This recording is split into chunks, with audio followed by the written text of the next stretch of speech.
Hello ladies and gentlemen, this is Sir Cypher here with Let's Play Wargame Airland Battle.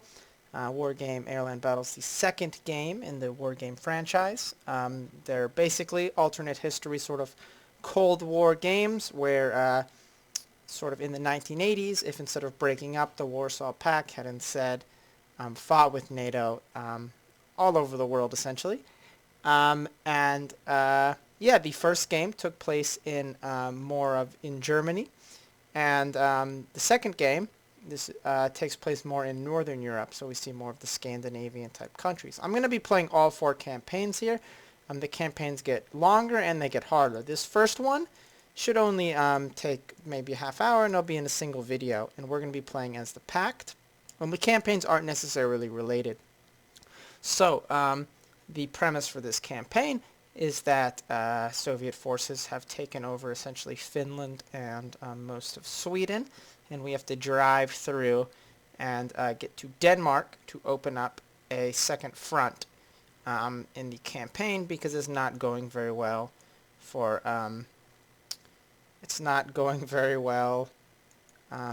in Eastern Europe or in Europe.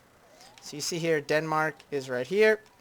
And instead of continuing here, we're going to go south. So this is unrelated to the game here.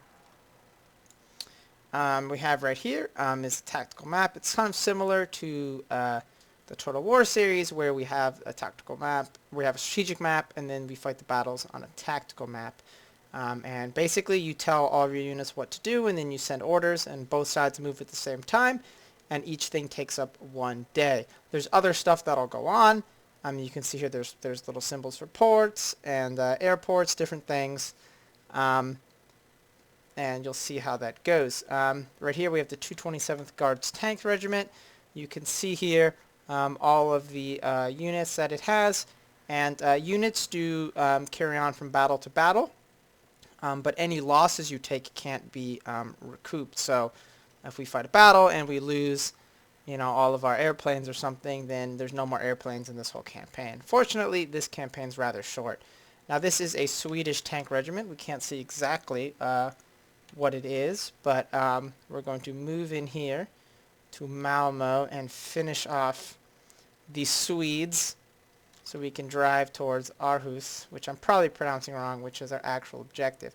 Now, outside of the conflict, there's 2 main stats for each unit besides its makeup, which determine how effective it is. And the first one is morale. The more morale you have compared to the enemy, that determines how many victory points each side needs to win. So essentially how many units you have to kill for it to count as a victory. You see here, since we have 6 morale, they have 3. We only need 1,250. They need 2,000. So we need almost just half the points. We also see here for starting points, we have more starting points in them because we have more initiative. Those are these yellow squares here. Every time your unit does something like move a square, engage in a battle, it costs initiative, representing that they get spread out. And you can rest and refit and increase the initiative.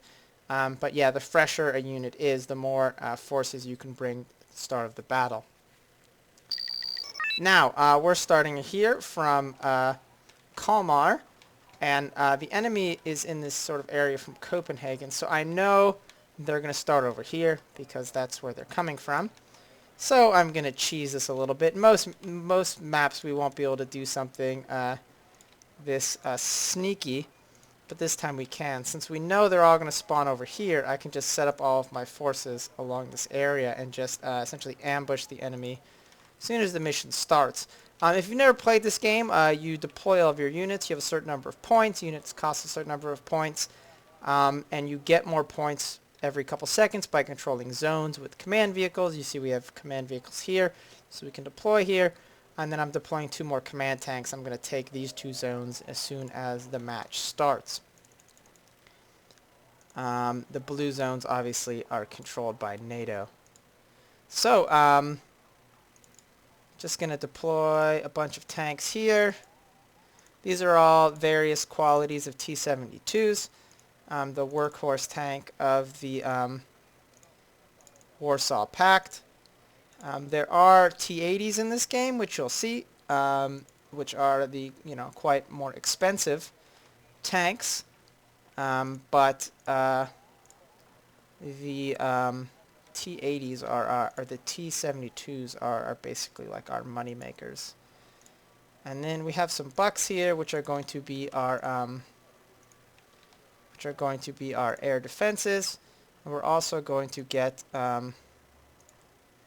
some AA, because the enemy is going to start calling in air, as you'll see when they realize that we have all these ground forces here. And bucks are more long range AA, but the problem is that they shoot rather slow. So it's good to have a little screen of gun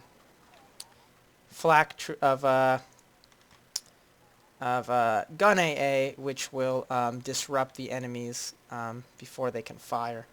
We'll call in a T-70. The difference between the Bs and the BIs, as you'll see, is that the T-72 Bs have these anti-tank missiles that they can shoot. So the match starts. The enemy is all spawning right there. I think I hit a supply truck there, which caused that giant explosion. Everything's unloading. I'll take advantage of the confusion to drive my command vehicles out here. And I'll also deploy these infantry fighting vehicles full of infantry in those woods. So you can see here, just unloading on these guys. 900 some points in a couple seconds. As we just blow the crap out of them. And now, since we seem to have killed everything right there. Okay, now here are the airplanes coming in, and as you can see,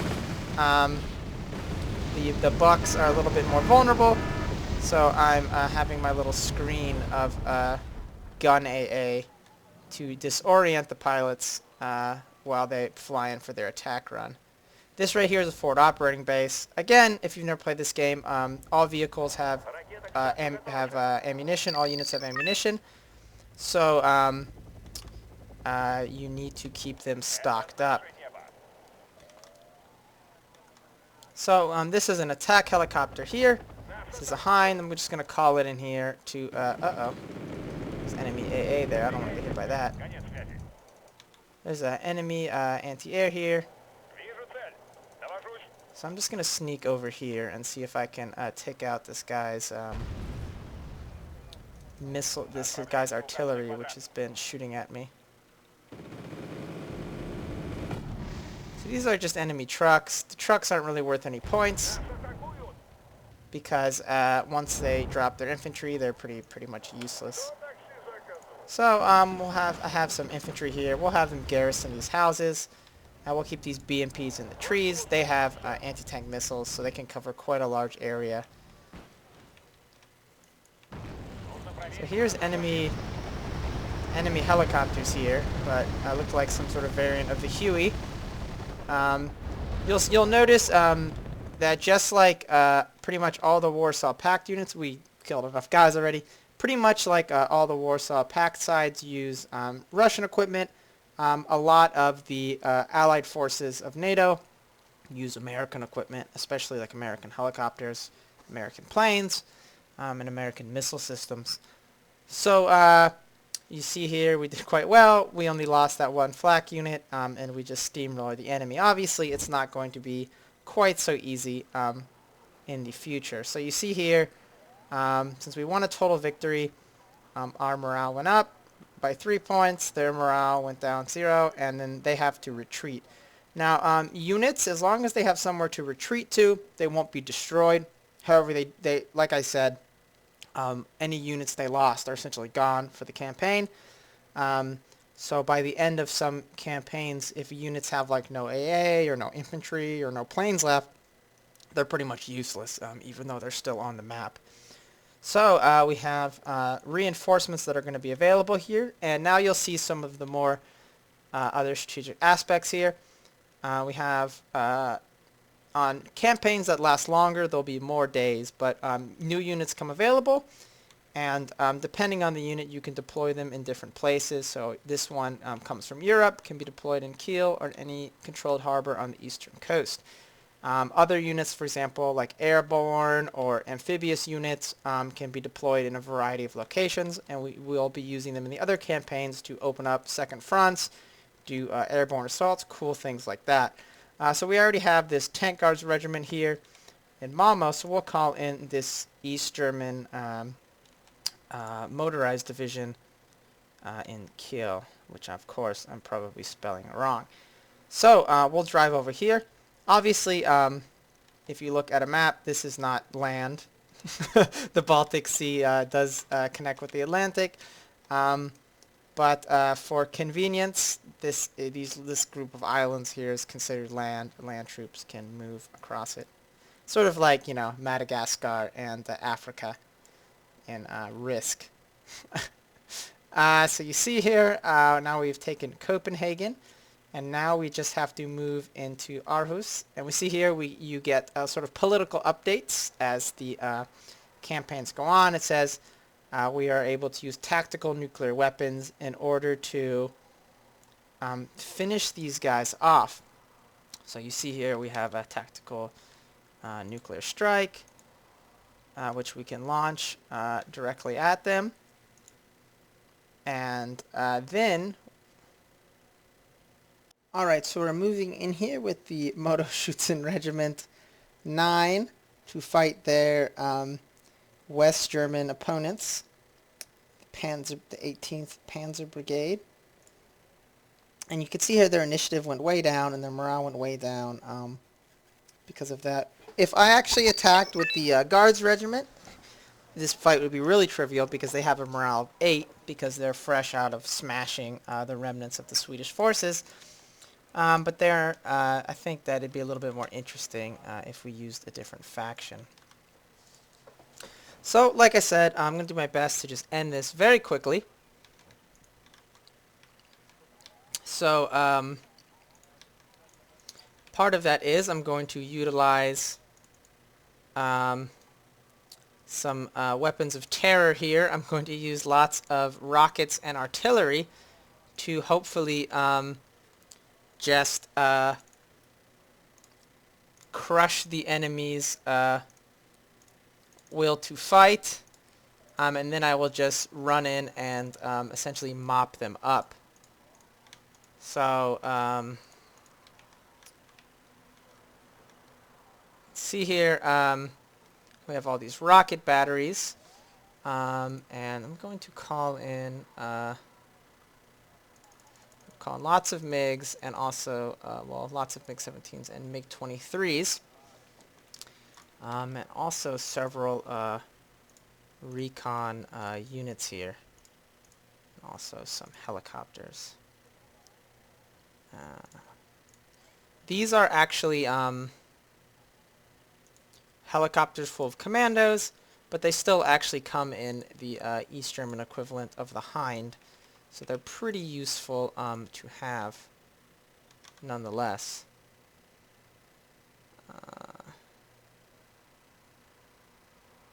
So, guess we can take some of these mortars as well. The more the merrier, to help us on our little fight here. So, we'll move up this recon chopper to get a better idea of what's going on. But what we're going to want to do here is we're going to want to fire rockets all over this area.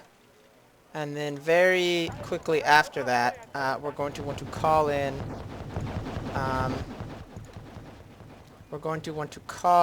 a bunch of airstrikes in the area, which are going to be much more successful because of the fact that the enemy is going to be shaken, demoralized, stunned, and such from this giant rocket barrage that I'm dropping on top of them. So calling in lots of MiGs.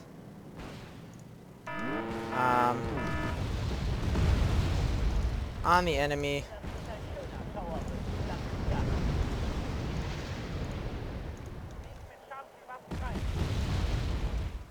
dropping lots of bombs on them. And then we'll follow it up with even some more artillery from our mortars here.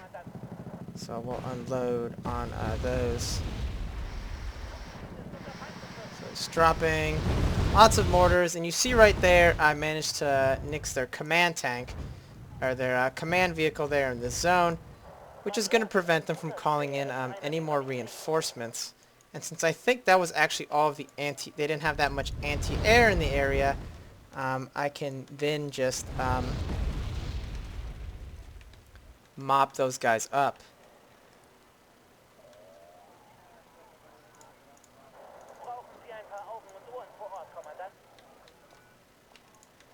This is generally kind of what you want to do if you start off with a really big advantage, because you don't want to give the enemy a chance to regain the initiative. You basically just want to smash them.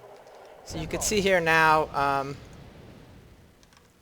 going to call in lots of airstrikes and such on all of these guys, because they don't really have any effective way of defending against it. Besides calling in fighters of their own, but that's kind of, you can only do that so often. Oh, I'm surprised they still have that Martyr 2 left. Have to get rid of that. So yes, dropping lots of bombs. All of my MiGs here are out of missiles, so I'll have to retreat them to get more missiles. And the starfighters fight a little bit close, a little bit too close to my missile launchers, and they got taken out there.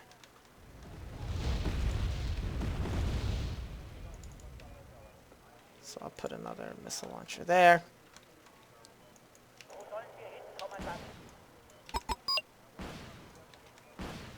Didn't realize that the enemy still had these Mark IIs. So we'll fire some more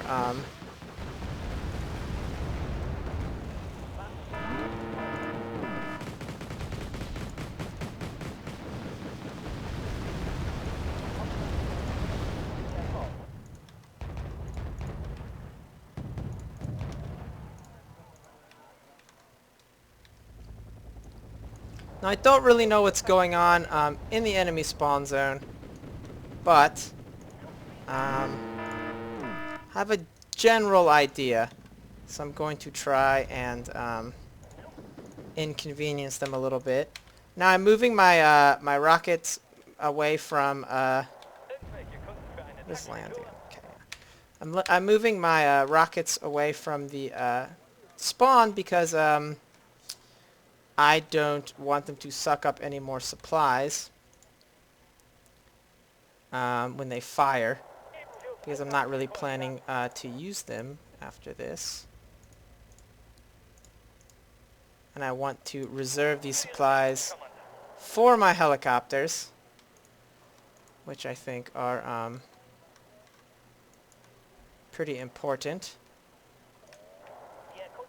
And I'm just gonna launch a giant rocket attack.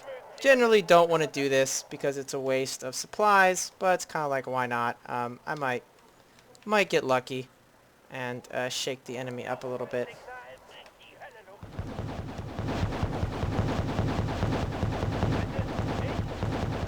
So launching a giant rocket attack.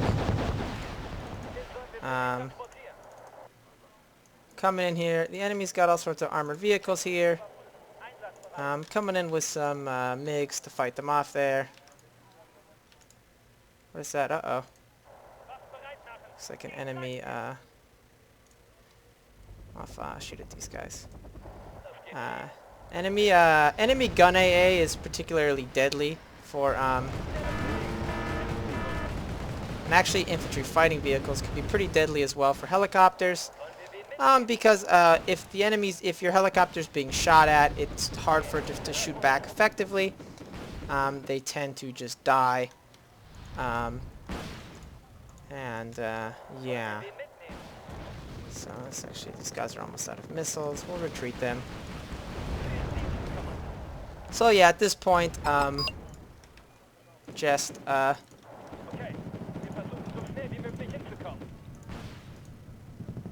looks like this gun AA is about to kill this helicopter. So, you know, just doing our best to not take too many losses. Just sniping enemy tanks and such.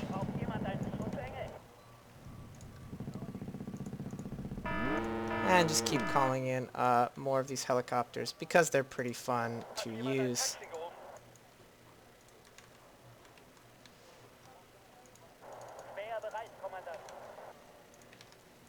And we just keep landing them here and getting them repaired. Maybe we can take out this flak panzer with a nice artillery barrage.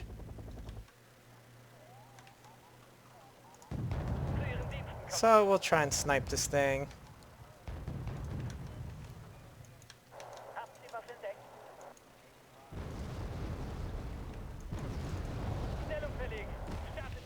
The problem is that sometimes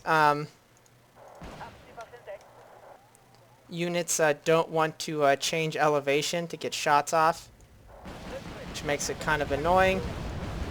So they'll just fly closer rather than just like go up in the air a little bit.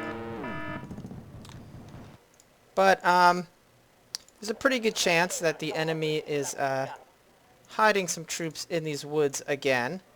So we're going to do our best to flush them out if that's the case. The enemy seems to be generally pretty bad at realizing that an area is dangerous, regardless of how many times you drop bombs on it. They seem to not... they seem to keep hiding troops in the same areas.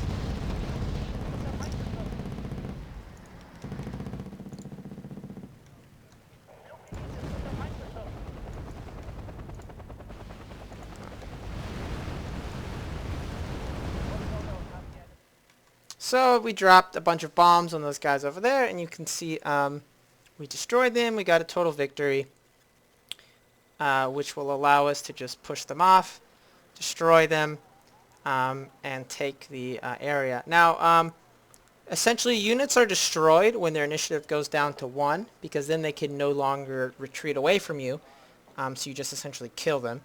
And you can see here, because they only had 2 initiative, we got a total victory. Their morale and their initiative is basically 1 and 0, and so they're just destroyed. And we move on to the irradiated remnants of Aarhus. And since that was the main objective of our campaign, we won a total victory.